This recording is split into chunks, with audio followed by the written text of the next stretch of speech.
In this episode of My Hero Academia, Deku becomes the egg. Entire body. If you can move around while maintaining this, then you'll be on a completely different level than you were at the sports festival. I mean, I feel like he already is. Deku grows so quickly. He has green sparks now. That says it all. We'll begin with 3 minutes. That's the amount of time you have to try to hit me with a smash. In before, stop trying to hit me and hit me. Wow, he really took that kick to the face. Should be able to complete this challenge easily. No sweat. Does Gran Torino own or rent? Imagine having him as a tenant, asking the questions that matter on this channel, always. But he's too fast for me to follow with my eyes. I'm amazed he can think this clearly while he's getting kicked around like this. If you're trying to buy time, it won't work. Now you underestimate Deku's strategic abilities. One for all. Very epic living room fight. You already tried to counter like this once before, remember, kid? No, but he mixes it up. He's always learning. That's his true quirk. Adaptation. Yeah, maybe if you didn't announce it every time. But I feel like it's one of those moments where Gran Torino didn't have as easy a time with that as he may be letting on. As a teacher, there are moments where you feel your student's about to, surpass you. And all you can do in those moments is silently hold on for dear life. Deku's kind of a force. He's getting really good training and lessons from a lot of people. But there's some part of it where he's just already on this railroad track of success based on his own traits. He's going to get there one way or the other. And as a teacher, that's a really fun feeling. It can be a little bit scary too, It can be scary if you realize that your student is more brilliant than you'll ever be, But if your head is in the right place, it's also thrilling because you get to be a part of that and you get to wonder about their potential and you get to sort of explore that and watch things click. So even though Gran Torino's kicking him around and calling him pathetic and stuff, I feel like there's no way you don't recognize this on some level. You don't recognize the fact that Deku's basically making a lot of these strides just from his own effort. It's pretty cool. Nice work. You managed to attack me while I had my guard down, thanks to your analysis. Nice. You must spend a lot of time thinking about strategy. Yeah. It's good that he openly appreciates You've it. already grown since yesterday. Right. Yeah, good teacher. I'm happy he acknowledged that. Yeah, he got scratched. This kid might turn out to be a real monster. He just might. We haven't had any breakfast this morning. We got more microwave lessons to learn. Why don't you go and heat up those pastries again? Yeah, what did you expect? You have only yourself to blame. I've still got a long road ahead, but I can see where I'm going. One for all, full cowling. That's the next step to making this quirk my own. Yes, the good... what? Midoriya and Shigaraki, my boy Hans McGee making a comeback. I was about to say the good feelings continue, and then I saw the villain's name, and I remembered that there were bad things happening. Deku in just one sentence encapsulated a feeling that I live for. It's the feeling of you know what? This actually might work. Maybe things actually are going to go well. And with that feeling, with the view of something that you cherish on the horizon, that makes it easy and a joy, as we can see by the smile on his face, to accept the challenges that it takes to get there. The other day I was thinking about how the point is not to have an easy life or whatever, or to be free of things, to be free of duties. I think the point of life is to struggle in some way, but it's to find the right struggles. It's to find that struggle. This is a struggle for Deku in the sense that it's a real challenge for him, but it's the right one. And so he does it happily. He accepts the grind element of it, the pain element of it. And he does it with love, it seems. And I think very often that vision is something that feels amazing and exciting and fulfilling to think about. The way Deku feels about being a pro hero. There's a connectedness, I feel, in that is really a delight. Right. Mind, skill, body. Right. Left. All effective tools for killing. Remember, the most important thing is your basic physical strength. Yes, sir. Is that the most important thing? What happened to mind, spirit? Can't you two dense idiots even make a decent cup of tea? That's not very chivalrous. You must be capable, of course. But there are other things to consider. Your physical appearance. First thing, physical You must appearance. give off the aura of a hero. I expect nothing less from Best Genius. Oh, he looks kind of good, actually. Gotta give it to him. To the wrong hero agency. Or the exact right hero agency. And I'm sure there's some important lesson we're missing here. Right? Maybe? There are, though. I mean, all these experiences are good. The quality of the teachers, ranges drastically, as it is in real life. And it's so realistic. This is the working world. Basically, there are so many intangibles in any work, any experience really, where you think it's going to be one thing and it's another. You think this will be the best part and this will be the worst part, and it ends up being reversed. And then there are things that you never anticipated that end up being great or terrible. And you never know. But given that they're so young and they're just starting out, it's all useful. It's all good information. As long as they keep an open heart. And I think it's especially the case if they really dislike what their mentors are doing. The behavior you see in others that you really don't like is also really useful information for what to avoid. And also, I suspect that some of these internships that seem less than useful are tests of a kind, sort of Mr. Miyagi style, where you do this seemingly useless task, but it ends up being really important, and that the teacher is aware of that. But there probably are some heroes that are just not very good at mentoring. Where's Aizawa? I kind of miss him. The one you fought who they called Nomu. Ah, that strong bird guy. You went ahead and ran some tests on Nomu's DNA. And what exactly did you find? Some crow, little blue jay. He shows no reaction to anything. It's as though he literally can't think for himself. He was created, right? He's been modified so that his body is able to hold multiple quirks at once. Oh, His brain's this opens apparent lack of some processing weird power doors, no? probably comes from the burden that causes. But we're more concerned about his DNA.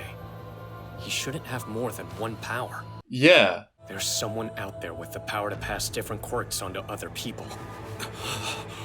Whoa. Can't be. That is incredibly dangerous. It's not possible. Don't tell me he's back again.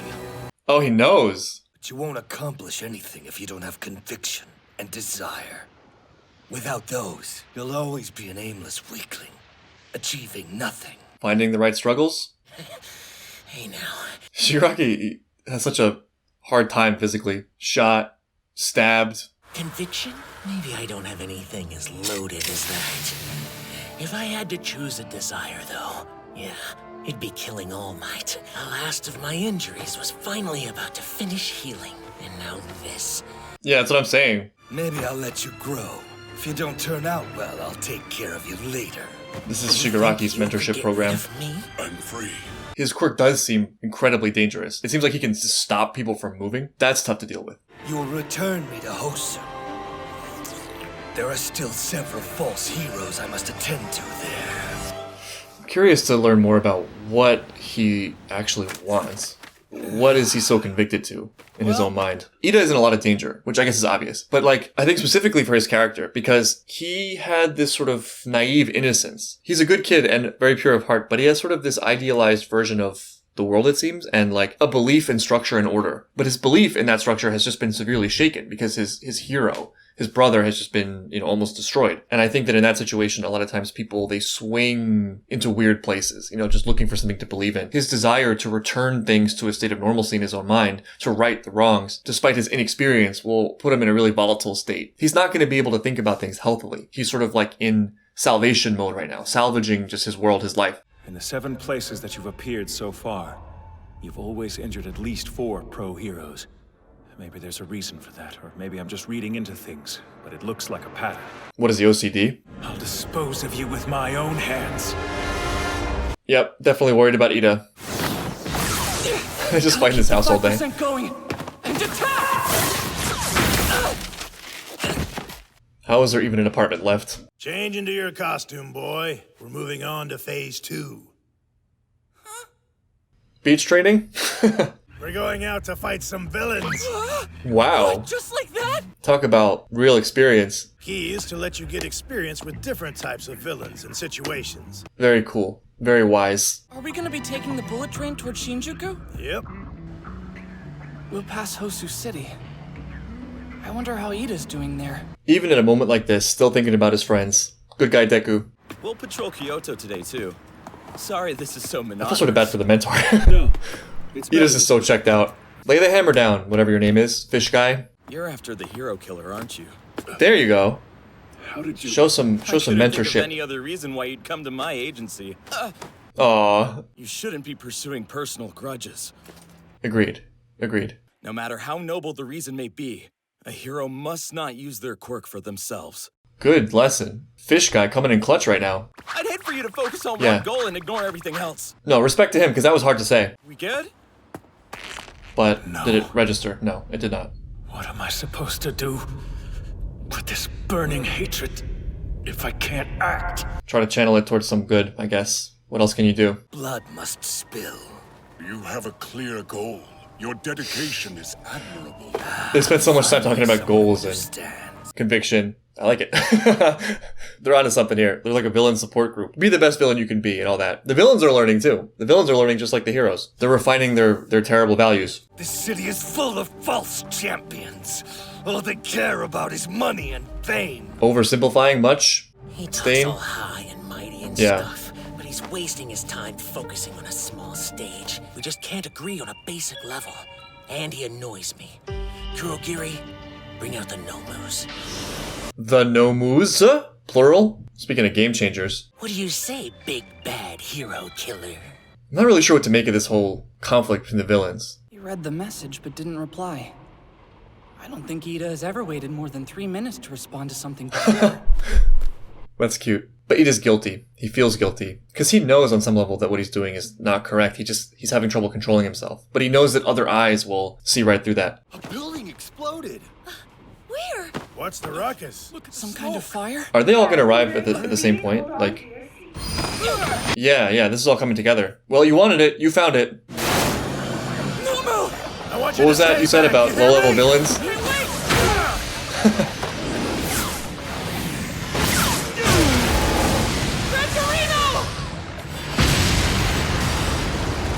Just another, light day of training at the internship, fighting multiple Nomus. Stay with me. We're running. There you go, Ida. Yeah, we may as well channel your rage into this. Put it behind you. No, don't go in there. What did I tell you about these dark alleys? Okay, thank God for that helmet. A child wearing a suit. Saw right through him immediately. This is not a place for children. Oh, this is terrible. Are you saying that I'm not even a threat to you? Yeah, this sucks. Listen to me, criminal. You found him, but he can't even do anything about it. He's the best older brother that anyone could hope for. Brave, though. I want you to take the name. For me, Tinya. His brother, I don't know, it was weird that he said that. You kind of set him up a little bit. I am Ingenium, and I will defeat you. That I promise. Especially for someone like Ida who takes these things so seriously. Die. Oh man.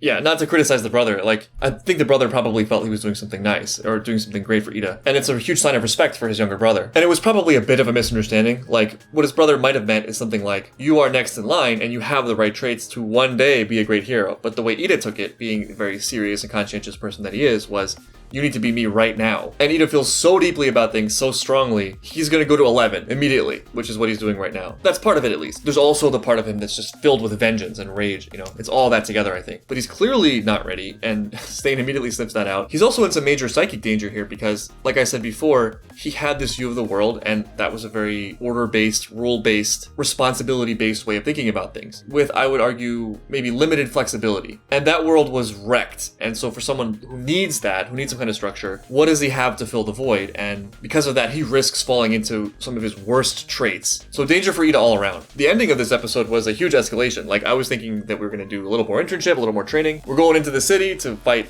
low-level thugs, but no.